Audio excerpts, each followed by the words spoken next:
Welcome to the Conservation Chronicles, the podcast for the Wildlife Trust for Lancashire, Greater Manchester and North Merseyside.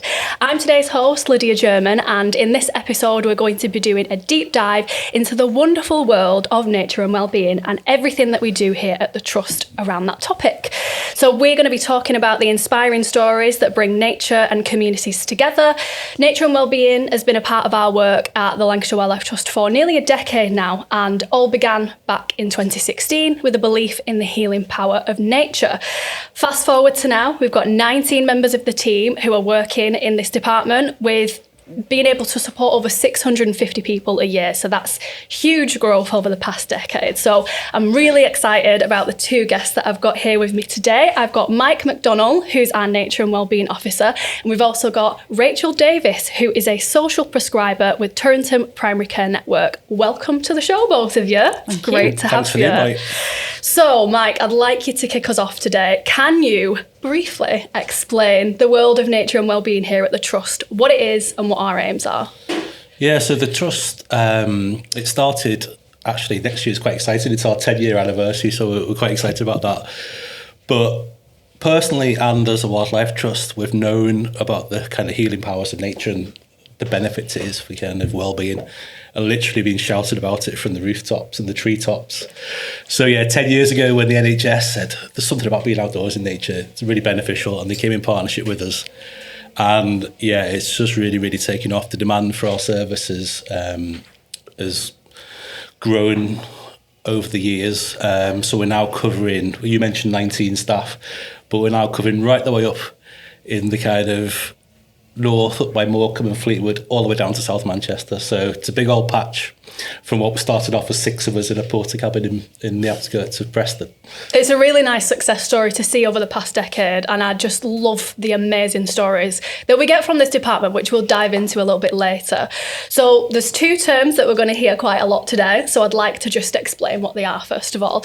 The first one is the 5 ways to wellbeing. Mike, do you want to tell us what that is, what it's all about? Yeah, so it's a set of evidence-based ways that you can follow, and I think the most important one really of all the 5 ways is the connect. It's part of all of us. We started off living in tribes and we should be surrounded by other people. So I think connection to others, connection to the natural world is really, really important. So being part of something is vital for our mental health and well-being. I think we always joke about every day's a school day. And just this week, it's looking for butterflies, learning what they are, being kind of out and about, learning something, keeping that grey matter going. Next one I think is really important is the slow down, take notice. We're all guilty of kind of getting stuck in our own heads and the amount of inputs we have about checking emails, checking this, must do that. Actually, the moment of slowing down, whether that be a simple task of being on doing a litter pick, and you're just there in that moment where you're not worried about other things, you're in that present moment. Being active, obviously getting your heart rate going, things like practical conservation, tree planting. Everyone likes pulling up invasive species like balsam. I can see you nodding. Yeah, I love a bit of balsam bashing. Yeah, so that kind of thing. And yeah, giving back, feeling like you're part of something, even if that's giving compliments to other group members and just, or giving back to nature in whatever way you can. So that's, in a nutshell, there are 5 ways that we kind of hang our wellbeing sessions on. Yeah.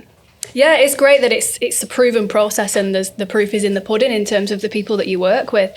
The other term that we're going to dive into a lot is social prescribing, particularly green social prescribing. So, Rachel, I'm wondering if you can tell us a bit more about what that is, what that term means. Yeah, well, just following on from Mike with the 5 ways to wellbeing, I think essentially the nature and wellbeing is to help people feel better. I think, like Mike just said about the connecting, we visit a lot of people with social isolation, possibly a bereavement or anxiety, low-level mental health. And I think it's just really important just to touch base with areas like Mike's described, just to give them confidence and to connect with other people. and also just a mindfulness, being in the moment while they're at the bay, you know, whether it be a nature guided walk or we sit around the campfire, have a brew just to, you know, get to know everybody. And then we just learn about different aspects around nature, and people can take that back to their family members as well. And yeah, it's a really, really good thing to be part of and to see people flourish and gain confidence. Okay, great. Just the green social prescribing. I mean, obviously the thing with it is it's a non-clinical setting that we operate in. Like Rachel said, people flourish sometimes in a non-clinical setting. There's still a need for visiting the GP for some other instances, but if people can be referred by social prescribers like Rachel into nature-based activities, it's a really good way to help people that don't necessarily need clinical services. Medicine, yeah. So you mentioned referrals there. So obviously it's something that people get referred to as a potential alternative to traditional, you know, if someone's struggling with mental health, traditionally taking medication or going to counselling. So if someone was to go on that journey of a referral, can you talk me through who they speak to first and then what their journey sort of ends up looking like? So referrals are really straightforward. So people come to us for lots of different reasons and come to us through lots of different channels. So if people are struggling, people can self-refer. So we do use social media and we use our websites and really try and encourage other people to get involved who maybe sat at home struggling with feeling like they're on their own, feeling like they don't feel like they're part of something. So people do join us just by seeing that kind of thing and self-referring. Although we also have referrals from our partners and NHS partners and community partners where people then come and join us. But the groups are really, really varied. I mean, people could be just struggling with just feeling isolated, feeling a bit disconnected to their community. It could be sort of low-level anxiety, depression, right the way up to more kind of serious mental illness. And what we like to do actually on the sessions after meet people in the first instance, just to kind of reassure people and explain what's happening or what's going to happen. And I like to throw all those labels in the bin because actually coming back to the connection, it's the most important thing, to feel like you're part of something, to feel like you belong, to feel like you're making a difference. And nature it's a great leveler as well, I think, isn't it? Because when you're actually doing the activities, you know, people forget about who they are or, you know, where they're from. We all sort of just get on together, and it's it's really sort of inclusive. I really like how you mentioned there that you kind of throw these like titles out of the window, because understandably people who are either self-referring or being referred to these sessions could be really nervous and anxious about what to expect, what's it going to be like, where are they going, that sort of thing. So what sort of preparation do you give to people ahead of these sessions? Because we've been going for such a long time, we've worked out what obstacles people face in kind of, it's a big step, you know, as humans we like comfort, we like routine, we don't like to try new things. So the big step is obviously trying something for the first time. So if people make contact, they're put in touch with their nearest project officer, and we meet with the people beforehand, address any worries or concerns they might have. Even if that's something about accessing the sites, what's going to be involved. So I think that really helps. So when people come to the session for the first time, they'll know somebody, they'll have a friendly face there. And it really has helped with that kind of people coming to the first session. Rachel's great because Rachel quite often will support people to attend for the first time. Yeah. And sometimes that helps. But I think once you get to that first time of coming to it, it's a really small, friendly group. No more than 7 or 8 people in our groups. People are there for 3 months, but like a rolling kind of 3-month program. And everyone has felt that way. The peer support you get from other group members, everyone can kind of relate to how it feels to come to something for the first time and try something for the first time. So yeah. Yeah, and I go, and then I go once a month, so I can see the changes. So when I go to the next session, I can really see how they're flourishing and gaining in confidence.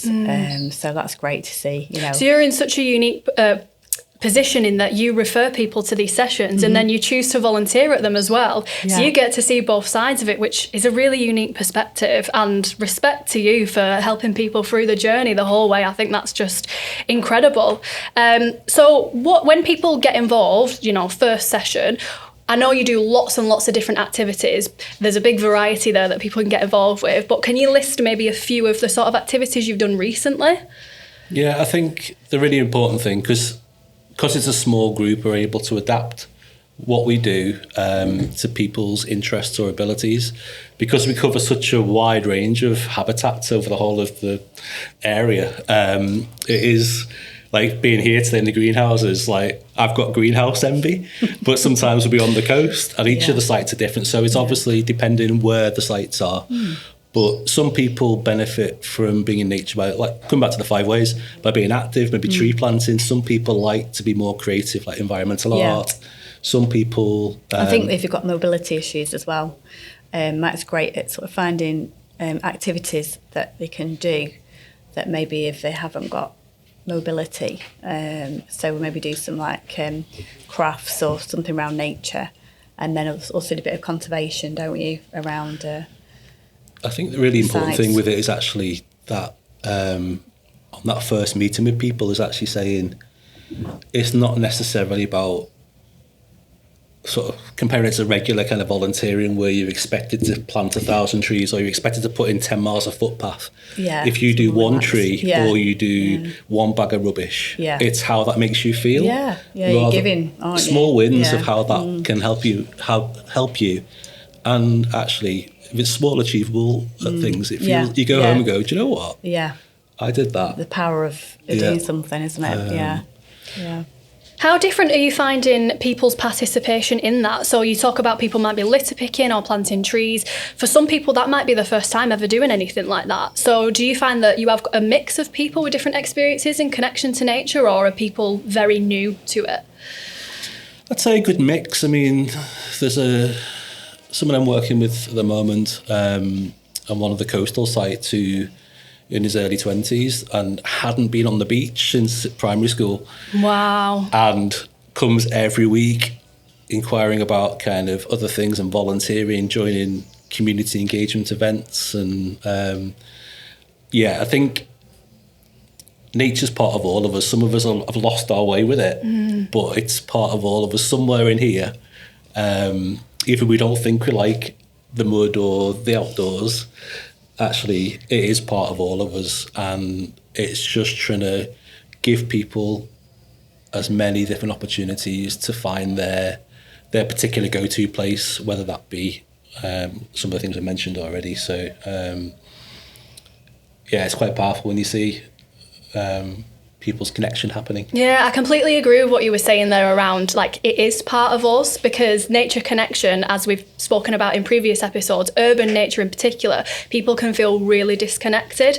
And it's interesting that things like this, which are amazing, are almost seen as an alternative treatment to your traditional methods. But actually, if you think about the root cause of it, it's going back to who we are.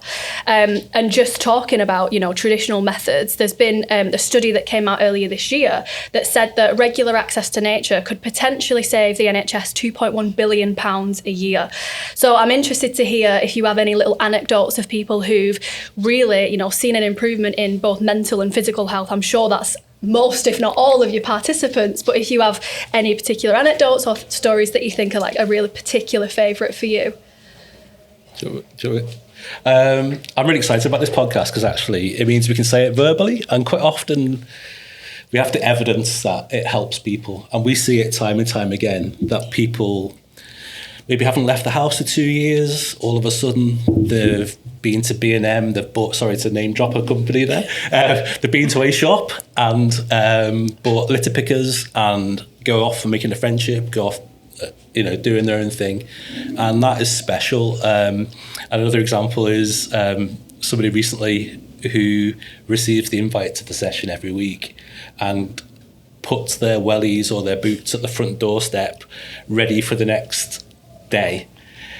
You can't put that in a report. You can't say, somebody's well-being's improved because they put their boots at the front door, but you know that could be a huge step for them really preparing. Worked.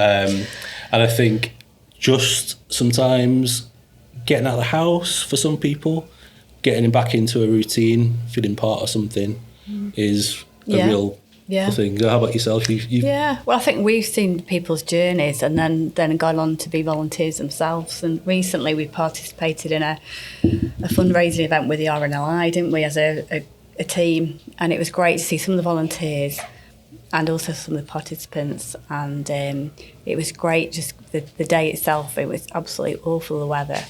But we all got together and we sort of marshalled it together. And it was great being part of something, raising the money, and then seeing, you know, everybody coming together to help. So that was a nice That's a really cool thing. I forgot about that, Yeah. because some group members there, you know, some like social anxiety, being in a group of 7 was initially quite a lot. Yeah. And then all There of a were sudden, thousands. there was 1,700 people walking on the beach and they were helping marshal them. Yeah. So, So they're gaining confidence and self-esteem. And that you just can't put a price on that. No, you know, so, no, absolutely not. And that's why I love, like you were saying, this podcast is the opportunity to tell these stories, and I just love that. So going back to yourself, Rachel, as I was saying, you know, you're on the referring side, but you also volunteer. So what made you want to be part of the whole journey? Well, I've always had a love of nature, and I work in the NHS, so obviously we come across mental health quite a lot. And I'm a member of the Wildlife Trust, and I just read an article about my place, and I was just really interested in how they use that to help with mental health. And then an opportunity came up to apply for a job as social prescriber, and part of my presentation had to be around how I was going to sort of connect with people and go forward. So I spoke to Mike. He gave me some ideas, and then I used that as my presentation. And then I just sort of came down to the Bay as I was interested, curious what the service was, and found it really interesting. And then I sort of signposted a couple of patients and followed them on their journey. And then I just loved it so much that, you know, I got something out of it myself, my own mental health and well-being. So it really helps me and connecting with, you know, the participants and Mike and the team. So I've really enjoyed it. And how long have you been volunteering with us now for? Just over a year now. Amazing. Yeah. What I love about Nature and Wellbeing is there's so many success stories of people volunteering beyond the 12 weeks and, like yourselves, staying on for a while. Why do you think people want to stay so much? Being part of something, I think. You Yeah. know? Yeah, they've made those connections. That's honestly a massive... Yeah. This goes for all the officers that working over the whole area, a massive big up to volunteers, because running these sessions successfully, your enthusiasm and all your passion and ideas is really, really important. And it wouldn't be possible without you. Thank you. A lot of people just... maybe it's part of it, like I said before, part of all of us, and they click, it resonates with people. There's probably that benefit to them, you know, to themselves as well. I think we've lost that kind of... now the families have all sort of like, not as that family nucleus anymore. I think it's being part of something and connecting with people is so important, you know, for everybody's wealth, you know, and the wider community benefits. Yeah, and you know, we're coming up to nearly a decade now of it running, and I think the fact that it's been going for so many years now has allowed those relationships to build so much, and people really just have such a passion for it as well, which is great to see. What sort of impact have you seen that it has on the wider community? We're quite lucky in the fact that as part of our wider team, we have community engagement officers in post as well. So people's kind of natural journey when they first come either through Rachel or join our group, like I mentioned earlier, they may not have left the house, may not be ready for joining a public event of even 20 or 30 people. But that kind of natural progression of building of confidence, trying something new. And what we're trying to do now is to kind of leave that legacy so people don't form a dependency on what we provide and can take continued actions for nature themselves in their own time. So not only is it improving loads of other community green spaces, it's sort of self-sustaining. So this week, for example, a lot of group members have been out in their own time doing like butterfly surveys and kind of lots of other activities. So it's just really kind of pointing people in the right direction in a kind of friendly, warm and inclusive way that starts that excitement for nature. And I think also we have members that have got a family, smaller family, younger families, members, and then they go on to do like beach cleaning. So it's like the education and getting like children involved and awareness. And then that helps going forwards, doesn't it, for the wider community and conservation. And you got the most shark egg cases, didn't you? For the wire team, yeah. Oh, tell us a little bit about that. I can't at the moment. Oh, top secret. Watch this space. But it's exciting. Yeah. I'm sure we can announce that soon. So, again, going back to yourself, Rachel, you are, as I say, in quite a unique position, seeing it from both sides. Do you feel like the healthcare world is starting to take, I guess, treatments or alternative methods of recovery like this seriously? Yeah, I hope so. I think certainly in our area, obviously, because we work with the likes of the Bay and not just our team, but the other social prescribers on the Foul Coast. So, we can see the difference, and I think it's just invaluable for the NHS, and it would be great if they could just invest more into it, as a service. And that would be great if you could, because I'm sure that, especially with mental health, because we're just seeing so much more mental health, complex mental health. I think the benefits would definitely, help going forwards. As we know with the NHS, the situation it's in. That would be great if you could invest more into that. Definitely. And I want to kind of touch on some of the challenges here as well. You've just said about the strain that we hear in the news a lot that the NHS is under. So I'm wondering what you personally have seen as going through the journey yourself on both sides of it, but whether that's also specifically within your role within the NHS as well, like what you think the main challenges have been over the past year. Probably, obviously, funding, because a lot of the services we work with, including the Bay, the charity-based, and just as we get sort of used to a charity signpost to it, we find that then that charity or the service disappears, and so we haven't got that place to send patients to, and, so it's just that continuity, really, and... it's better. The more places we have to signpost people to, the better from our point of view. Definitely funding, and probably just, with ourselves having more time. I volunteer, so do it in my own time. It'd be great if we could build it into our working week or even month, to do that. And maybe get additional members of the team that can support Mike. I have worked with... Mike's colleague Rachel, doing a few sessions in the winter together, which was good. But that would be great if we could do more things like that, because winter is a time of the year where people are really isolated and they need that connection more.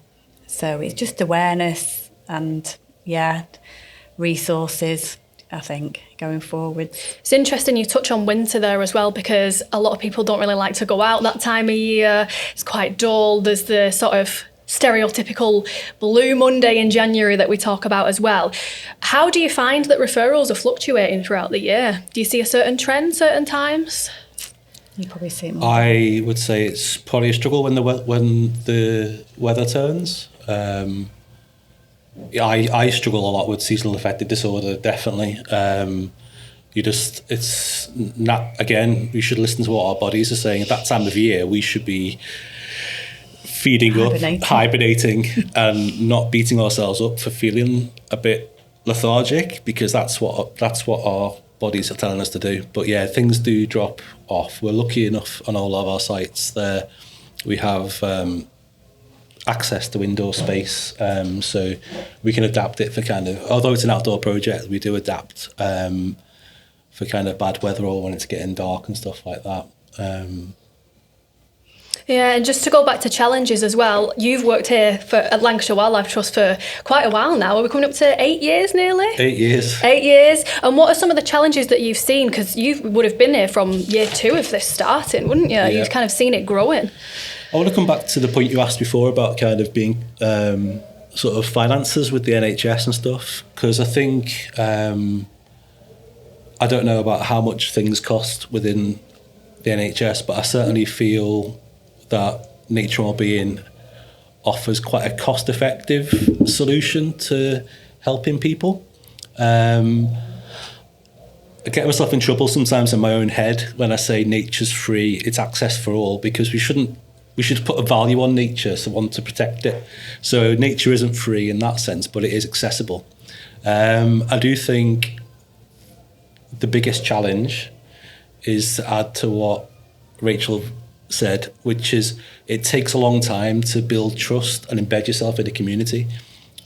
I mean, this greenhouse is a brilliant project, a brilliant example.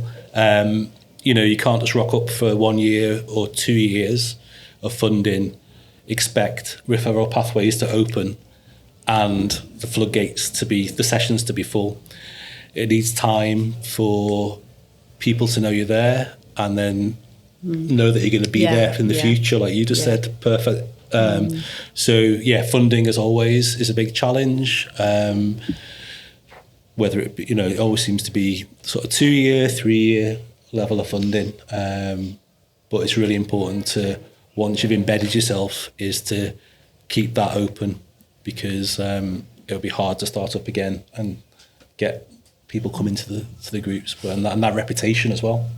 Yeah, definitely. And I think if we're thinking big picture now, if we go to 3 to 5 years in the future, thinking nearly 15 years of nature and wellbeing, what would your ambition be if money was not an object? What would you like this service to look like? What would you love to do?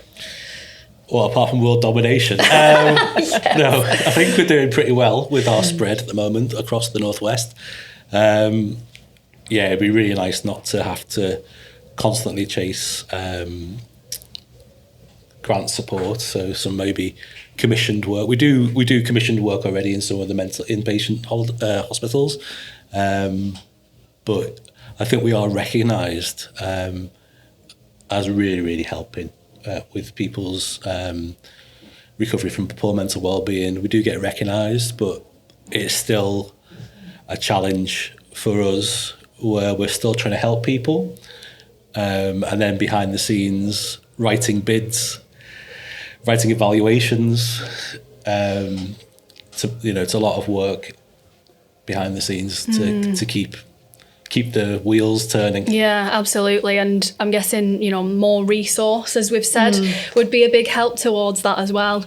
And what about yourself, Rachel? What would you like to see it be? I really like the collaboration. I wish that all trusts did that, going forwards, and just create perhaps like nature and wellbeing champions, in the community. And and I think one thing we notice when we're talking to people as well is that it's very disjointed in the country. There's some great projects, especially here in the Northwest, but it's not rolled out in different parts of the country, and you just wonder why. I know it's probably funded again, but it's, you can see the benefits, and like Mike said, the amount that's taken to, invest in that is only small, but you get the great results. So, I think... Yeah, I know as a wildlife trust movement as a whole, the ambition eventually is to have one social prescriber in every GP. I mean, how amazing would it be if we could deliver this all over the country and save the NHS lots of money? Yeah.